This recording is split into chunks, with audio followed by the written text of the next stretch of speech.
All right, hi and welcome everyone. As you can tell by the title, me and my 1-year-old daughter are making our way to Disney World Orlando. We are so excited, and I thought I would film and record kind of the process of packing, what I am preparing for flights for a 1-year-old, and also just our time in the park.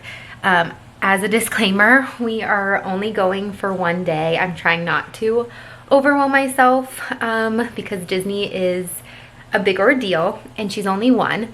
So I'm still trying to make it as magical as I possibly can for her without overwhelming myself. So that is kind of our plan. My mom lives in Orlando, Florida. So we're going to stay with her, and then we are going to go to Magic Kingdom for one day and spend most of the day there. We're going to try to go when it opens and stay till about dinner time, probably have dinner there, and then we are going to go home. We're not staying till closing. Unfortunately, my daughter will be missing the fireworks, but it's just easier and better. So let's get to packing. I'll show you all the kind of tricks I have done with flying with a 1-year-old, because it is no joke. Like I said before, traveling with a 1-year-old slash like an older infant, early toddler. My daughter is 14 months, and traveling with her on planes was so great up until she started like crawling, pulling herself, and now walking. It has become the hardest thing I've ever done is traveling on a plane with a toddler who just wants to move, and you're supposed to sit still.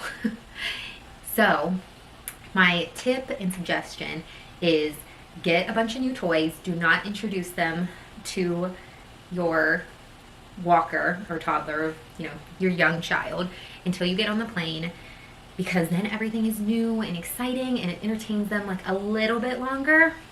So that is what I'm doing. I went out to the store, got her these little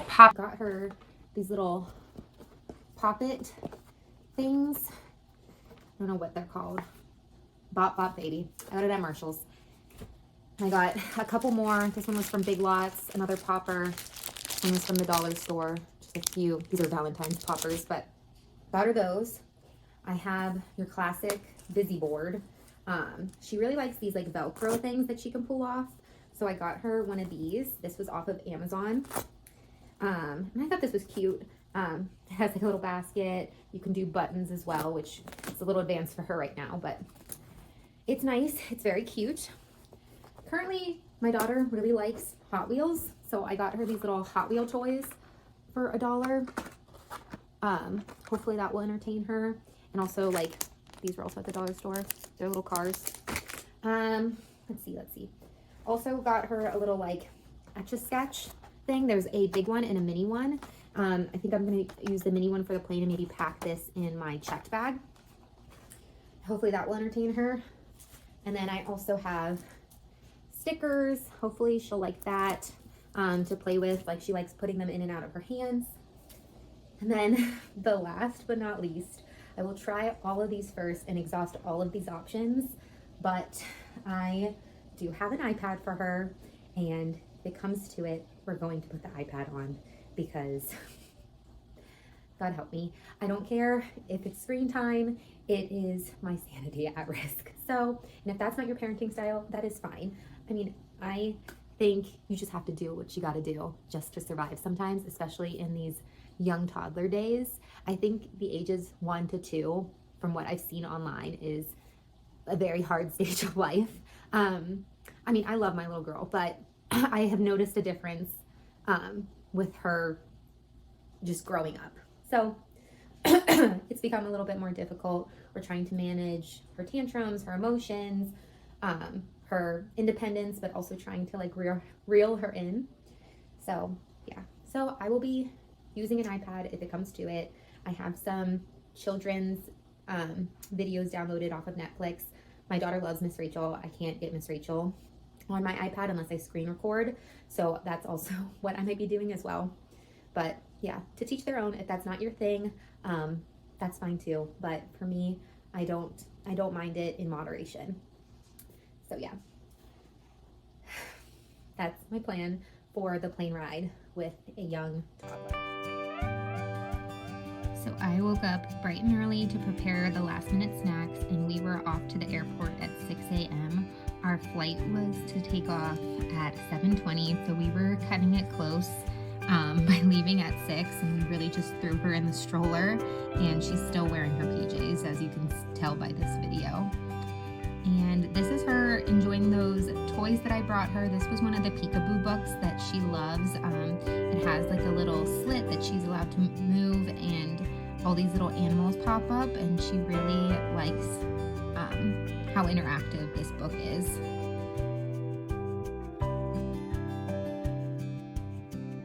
Now this is the busy board. Disclaimer, these felt pieces were everywhere, so maybe not the most plane friendly, but it kept her entertained.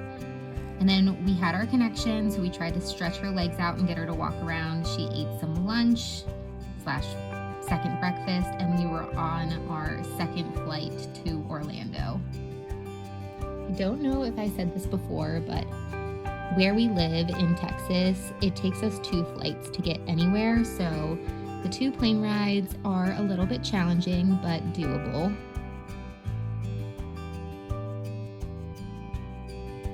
All right, so today is the day that we go to Disney. I woke myself up so early just to get her bag ready with all the snacks, all the diapers, wipes, diaper creams, change of clothes, everything, so that by the time she woke up, I could just focus on her. I also got myself ready as well. And then I fed her a bottle, and I think we fed her breakfast before we even left. I think we gave her like a pancake and some fruit, just so that she wouldn't be hungry when we get there. So Orlando was so chilly this day, so I got her this sweatsuit from Marshall's, and then these cute little clip-in mini ears because she was not going to wear a headband. And then that's the set, and then this is a little Minnie Mouse like rain jacket. This is my fit. Pretty comfortable. Also have my mini shirt underneath, so there we go.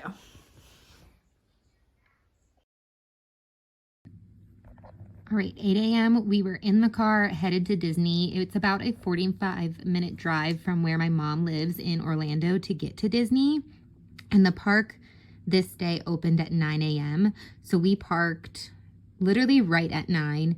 This is the parking lot going to Magic Kingdom. It is quite a hike. We did not pay for preferred parking, which I wish I had. I believe it would have been worth the money.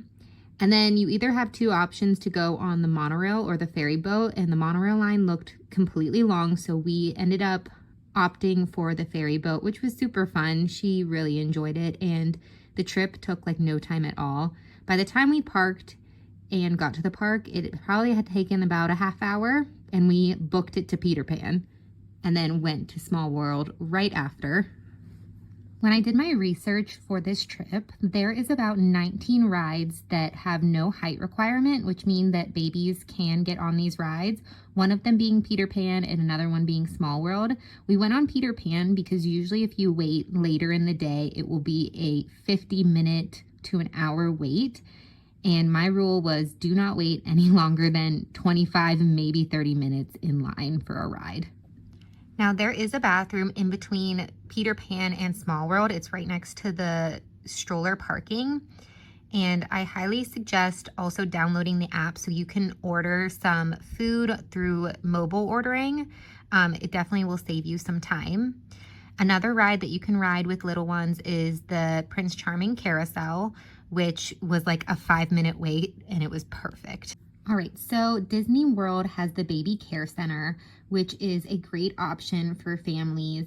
They have everything in here, changing rooms, formulas, extra food, and the staff is very, very nice and sweet. I definitely suggest going with little ones. It's right between the Crystal Palace and Casey's Corner.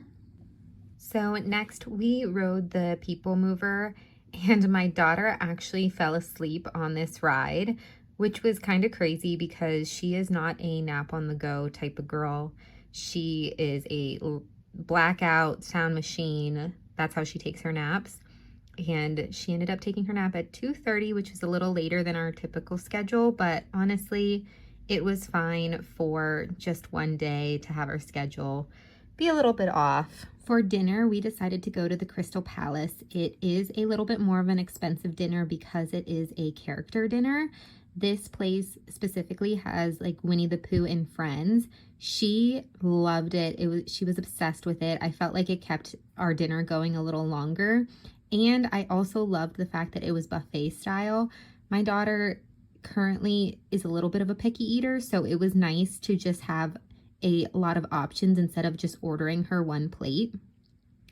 And then the rest of the night, we rode 2 more rides. We rode Mad Tea Party and Dumbo before ending the night. We did stop at the baby care center one more time before we left, just so I could change her diaper and get her ready because I knew she was gonna fall asleep in the car.